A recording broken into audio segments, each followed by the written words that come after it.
दोस्तों, आज हम बात करेंगे कि कोई भी व्यक्ति अपना नज़रिया जीवन में सफलता पाने के लिए अपना नज़रिया कैसे बदल सकता है। दोस्तों, मैं आपसे कुछ सवाल पूछता हूँ। हम नज़रिए के साथ ही जन्म लेते हैं या उसे बड़ा होने पर विकसित करते हैं? हमारा नज़रिया किन चीज़ों से बनता है? अगर माहौल की वजह से ज़िंदगी के बारे में आपका नज़रिया नकारात्मक नेगेटिव हो गया है, तो क्या आप उसे बदल सकते हैं?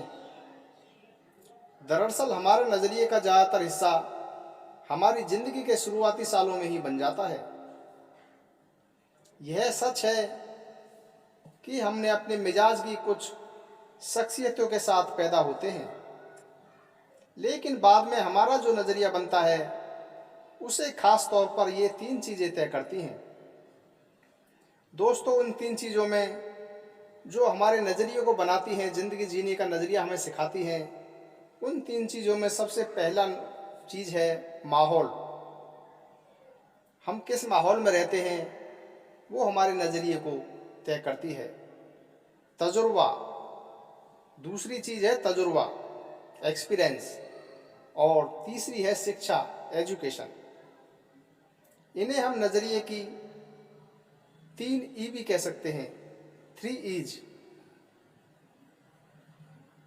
अब इन तीन चीज़ों पर नज़र डालते हैं, इन तीनों के बारे में विस्तार से चर्चा करते हैं। माहौल, माहौल में ये तीन चीज़ें शामिल होती हैं। माहौल बनाने के लिए सबसे पहला हमारा घर, जो माहौल होता है उसमें घर आता है, अच्छा या बुरा असर होता है घर का। दूसरा है स्कूल, तीसरा काम, जहाँ पे हम काम करते हैं। चौथा मीडिया, जो टेलीविज़न, अखबार, पत्रिकाएं, रेडियो, फिल्म वगैरह, ये सब मीडिया में आती है। उसके आगे है धार्मिक पृष्ठभूमि, जो हमारा रिलीजियस बैकग्राउंड होता है, वो भी हमारे नज़रिए को बनाने में मदद करता है। उससे नेक्स्ट है परंपराएं और मान्यताएं, जो हमारे ट्रेडिशंस हैं, बिलीफ्स हैं, जो हमारे रीति रिवाज हैं, वो भी हमारे नज़रिए में बदलती है।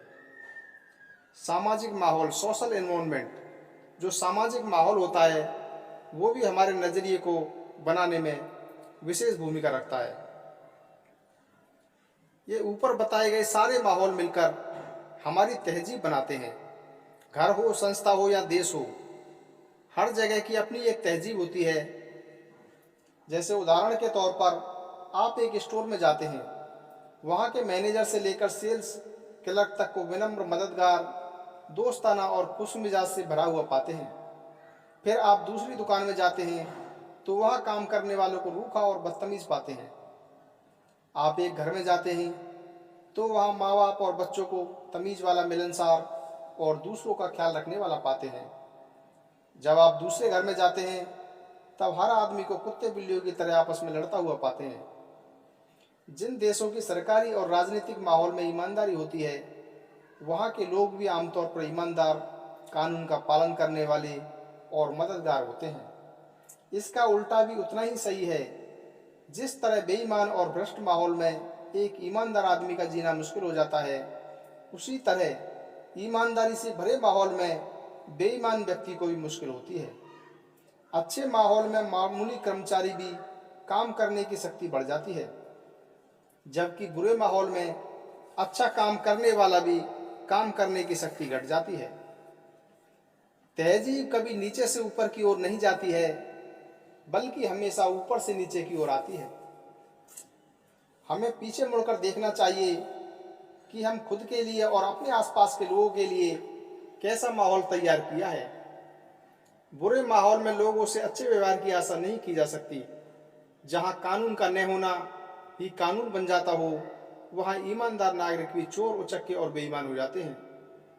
कुछ समय निकालकर इस बात पर गौर कीजिए कि हमारा माहौल हम पर कैसे असर डालता है, और हम जो माहौल तैयार करते हैं वह दूसरों को कैसे असर डालता है। दोस्तों, सेकंड स्टेप आता है हमारा, जो हमने पीछे चर्चा की, एक्सपीरियंस, तजुर्बा। तजुर्बा हमारे नज़रिए को कैसे बनाता है। अलग अलग लोगों से मिलने तजुर्बे के मुताबिक हमारा व्यवहार भी बदल जाता है। अगर किसी इंसान के साथ हमें अच्छा अनुभव मिलता है तो उसके बारे में हमारा नज़रिया अच्छा होता है, पर बुरा अनुभव मिलने पर हम सावधान हो जाते हैं। अनुभव और घटनाएं हमारी ज़िंदगी के संदर्भ में रेफरेंस पॉइंट बन जाते हैं। हम उनसे नतीजे निकालते हैं जो भविष्य के लिए मार्गदर्शन की भूमिका निभाते हैं। नेक्स्ट आता है एजुकेशन, शिक्षा। शिक्षा फॉर्मल और इनफॉर्मल, औपचारिक और अनौपचारिक दोनों तरह की होती है। आजकल हम लोग सूचनाओं के सागर में गोते लगा रहे हैं, लेकिन ज्ञान और समझदारी का अकाल पड़ा हुआ है। ज्ञान को योजनाबद्ध ढंग से समझदारी में बदला जा सकता है और समझदारी हमें कामयाबी दिलाती है। शिक्षक की भूमिका काफ़ी महत्वपूर्ण होती है, उसका प्रभाव अनंत काल तक रहता है। शिक्षा ऐसी होनी चाहिए जो हमें केवल रोजी रोटी कमाना नहीं बल्कि जीने का सही तरीका सिखाए। तो दोस्तों, ये आज हमने बात की कि नज़रिया कि कौन कौन से फैक्टर्स होते हैं जो हमारे जीवन जीने के नज़रिए को निर्धारित करते हैं, जो हमारे नज़रिए को बनाते हैं। तो दोस्तों, उम्मीद है ये वीडियो आपको पसंद आएगी। जय श्री कृष्णा, जय श्री राधे।